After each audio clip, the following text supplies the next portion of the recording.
আমার জন্য তোমার কেকটা নষ্ট হয়েছে তো, তবে এর প্রতিকার আমিই করব।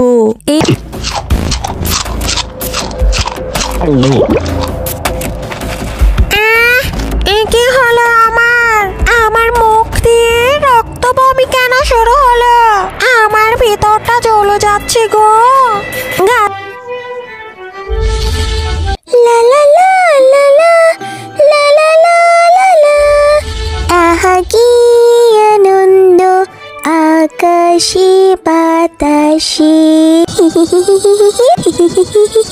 কি যে মজা লাগছে, আমার খুব মজা লাগছে।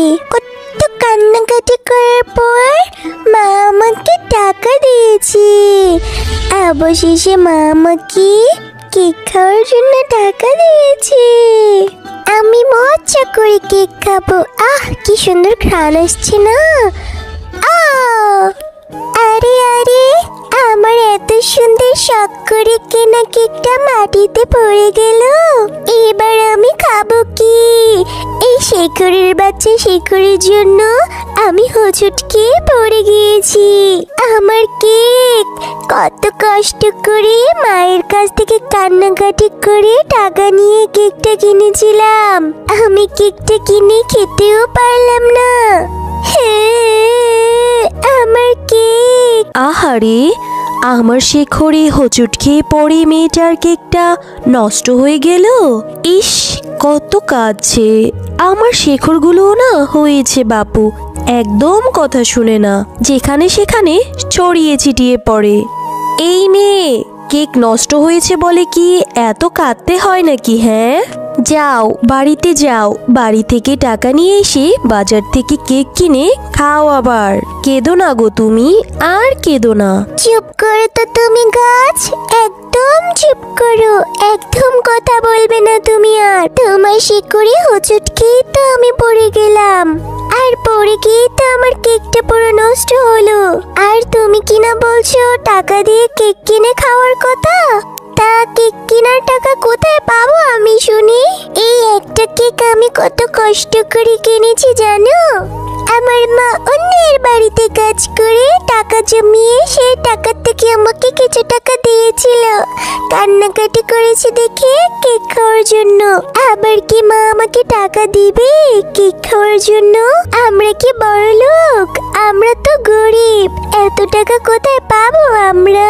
হলো না, আমার কেক খাওয়া আর হলো না। আহারে, মেয়েটার কথা শুনে মনে হচ্ছে সে ভীষণ গরিব। আমার শেখরে হোঁচট খেয়ে পড়ে গিয়ে ওর এত কষ্টের কেনা কেকটা নষ্ট হয়ে গিয়েছে। এবার আমি তাকে আবার আগের আনন্দ ফিরিয়ে দেব। আর অনেক দিন হলো আমি কোনো গরিবদের সাহায্য করি না। এবার যখন সুযোগ এসেছে, এখনই আমি তাকে সাহায্য করব। শোনো মেয়ে, আমার জন্য তোমার কেকটা নষ্ট হয়েছে তো, তবে এর প্রতিকার আমিই করব। এই যে আমার গাছের উপরে যে একটা ফুল দেখতে পাচ্ছ, এইটা তুমি বাড়িতে নিয়ে যাও, তোমার সব সমস্যার সমাধান হয়ে যাবে। এইটা বাড়িতে নিয়ে তুমি মাটিতে রোপণ করে দাও, দেখবে তোমার সব সমস্যার সমাধান হয়ে গিয়েছে। ঠিক আছে, তুমি যখন এত করে বলছো, তবে আমি তোমার গাছের ফুলটা পেড়ে নিয়ে যাব, আবার তোমার কথা মতো রোপণও করব। যাও।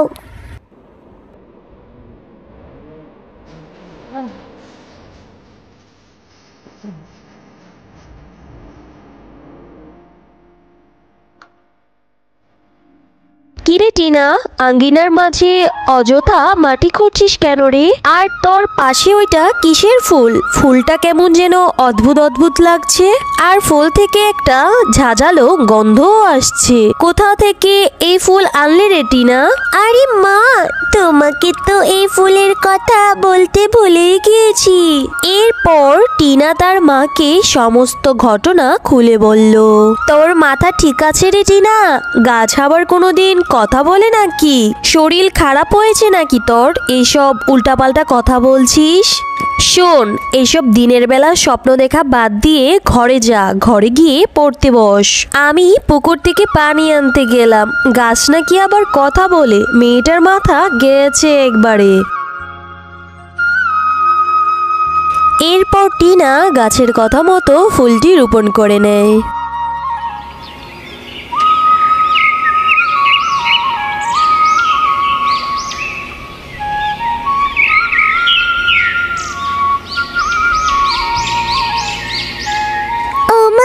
কি দেখছি আমি? কাল আমি যে জায়গায় ফুলটি রোপণ করেছিলাম সেখানে কেকের গাছ হয়েছে। এই জন্যই বুঝি গাছ আমাকে বারবার বলেছিল গাছের ফুলটি নিয়ে যাওয়ার জন্য। কি মজা, কি মজা! এখন আমি গাছ থেকে কেক পেড়ে খেতে পারবো, যত ইচ্ছে তত। খবরদার টিনা, দাঁড়া তুই। এখান থেকে একটা কেকও পেড়ে খাবি না তুই।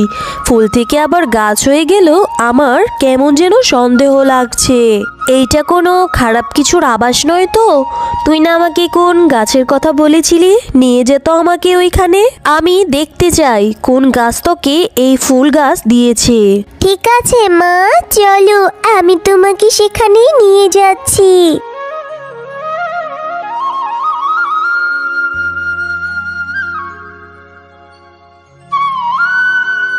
এই গাছ, বলো তুমি আমার মেয়েকে কেন ফুল দিয়েছিলে? যা থেকে কেকের গাছ হয়েছে, কোনো খারাপ কিছুর উদ্দেশ্যে আমার মেয়েকে ফাঁসাতে চেয়েছো নাকি?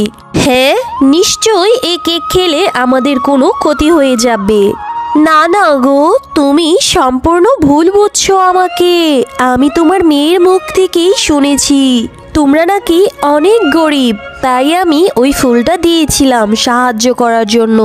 ওই ফুল থেকে যে গাছ হবে সেই গাছের কেক বিক্রি করে তোমরা ভালোভাবেই জীবনযাপন করতে পারবে, আবার কেক খেতেও পারবে। এভাবে তোমরা ভালো মতোই তোমাদের দিন কাটাতে পারবে। আমার কোনো অসৎ উদ্দেশ্য নেই গো, বিশ্বাস করো আমাকে। সত্যি কি তুমি আমাদের সাহায্য করার জন্য কেকের গাছ দিয়েছো? তুমি সত্যি অনেক ভালো গো। আমি অবশ্যই গাছে ধরা কেক বিক্রি করব আর আমাদের সংসারের অভাবও দূর করব। তবে হ্যাঁ, ওই গাছে দুইবার কেক ধরবে, একবার দিনে আর একবার রাতে।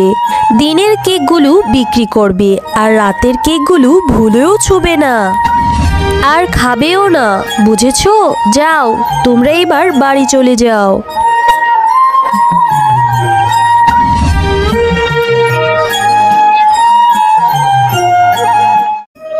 চল মা, তাড়াতাড়ি গাছ থেকে কেকগুলো পেড়ে নে। এইগুলো নিয়ে তো আবার বাজারেও যেতে হবে। কেকগুলো দেখে অনেক সুস্বাদু মনে হচ্ছে, নিশ্চয়ই এই কেকগুলো বাজারে সবাই কিনে নেবে আর গাছে ধরা কেক বিক্রি করে আমরা অনেক টাকা পাবো আর আমাদের অভাবও দূর হবে। এরপর শেফা শিয়ালিনী কেকের গাছ থেকে কেকগুলো পেড়ে বাজারে নিয়ে গেল বিক্রি করার উদ্দেশ্যে।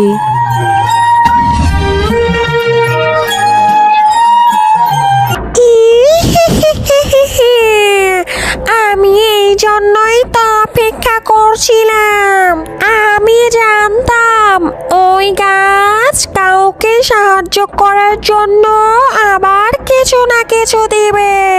ওই গাছের অনেক ফল আমি একদিন নষ্ট করেছিলাম বলে ওই গাছ আমাকে অনেক অপমান করেছিল।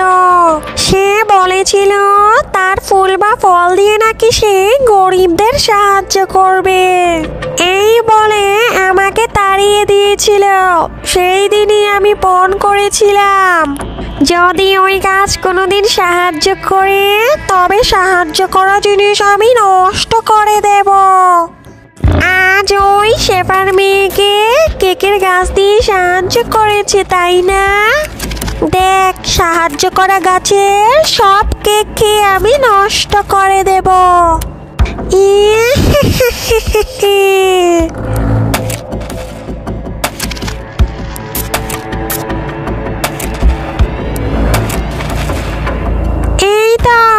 এই তো সেই কেকের গাছ। এক্ষুনি সব কেক খেয়ে আমি নষ্ট করব।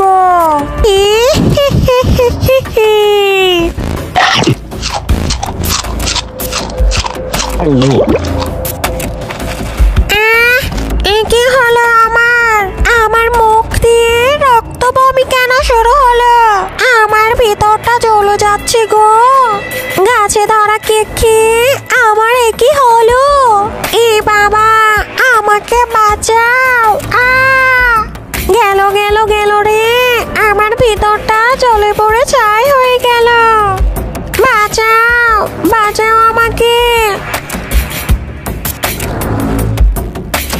আগে থেকেই জানতাম আমি কাউকে সাহায্য করলে তুই সেই সাহায্য করা জিনিস নষ্ট করে দিবি। তাই তো বুদ্ধি করে আমি সেই গাছের রাতের কেকগুলো বিষাক্ত করে দিয়েছি। ঠিক হয়েছে, এবার উচিত শিক্ষে হয়েছে তোর। কেকগুলো খেতে সত্যি অনেক মজা, আর কেকগুলো বাজারে অনেক ভালো দামে বিক্রি হচ্ছে। হ্যালো বন্ধুরা, গল্পটি ভালো লেগে থাকলে চ্যানেলটি সাবস্ক্রাইব করে দিবেন এবং পাশে থাকা বেল আইকনে প্রেস করে আমার পাশেই থাকবেন। ধন্যবাদ।